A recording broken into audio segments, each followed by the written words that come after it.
A humanidade sempre foi retratada em filmes como vítimas em caso de contatos extraterrestres, salvo raras exceções. Filmes como Independence Day, Guerra dos Mundos, retrataram os aliens como os vilões que querem nos dominar, levar nossos recursos naturais, etc. Mas e se na realidade nós formos estes vilões?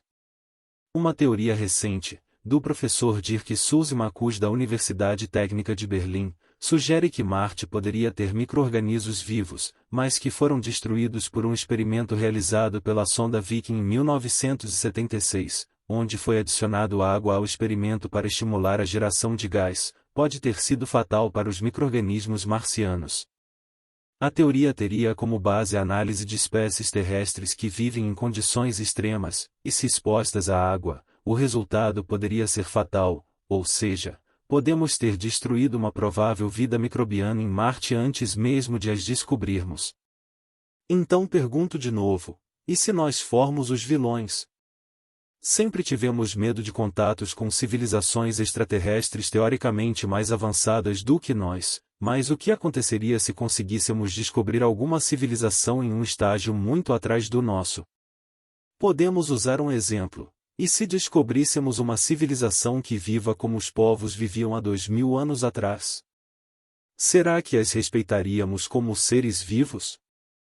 Em nosso planeta mesmo temos vários exemplos onde os humanos não respeitam outros seres humanos, a história mostra isso, povos escravizando outros povos, mesmo sendo humanos. Temos exemplos até mais recentes como na época dos descobrimentos, onde os europeus quase dizimaram os povos que aqui viviam há milênios, e estes mesmos povos já faziam a mesma coisa com outros que aqui viviam. E se os humanos não respeitam os de sua espécie, poderiam respeitar outra espécie?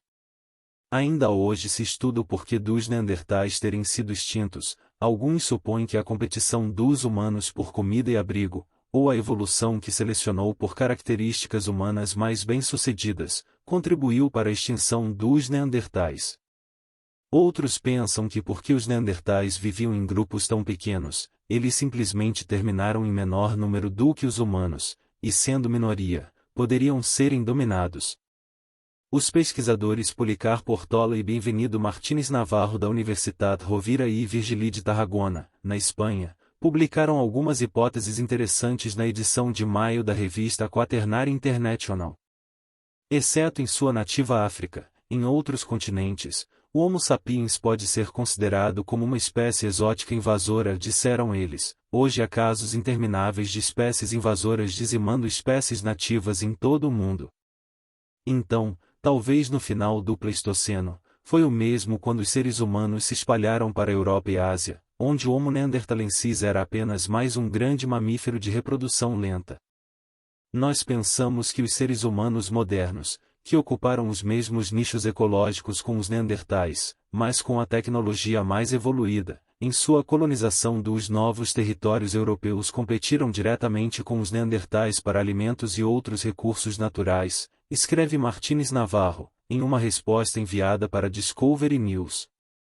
Há outros exemplos de espécies muito semelhantes sobrepostas, e eventualmente, uma deles sendo empurrada para fora, explicou Martínez Navarro, especialmente envolvendo carnívoros fora da África.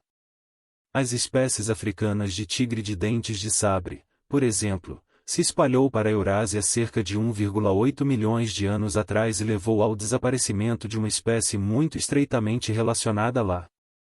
E a chegada da hiena africana manchada na Eurásia coincide com a extinção da hiena gigante de feice curta cerca de 800 mil anos atrás.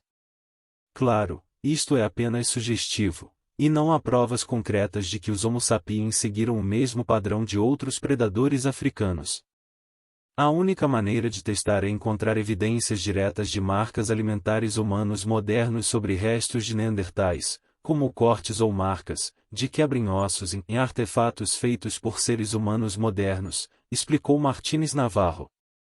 Até agora, a evidência não é muito lá convincente, explicou o paleoecologista J. R. Stewart, da Universidade de Bournemouth, no Reino Unido. Isso é interessante, porque na realidade os restos de neandertais com marcas de corte são geralmente encontrados em depósitos cheios de artefatos de Neandertal e não com artefatos humanos, disse Stewart.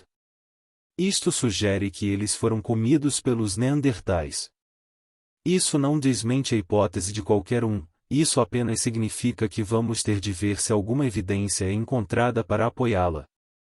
A ideia de que os seres humanos caçaram os Neandertais até a extinção, como parte da extinção da megafauna é nova, disse Stewart.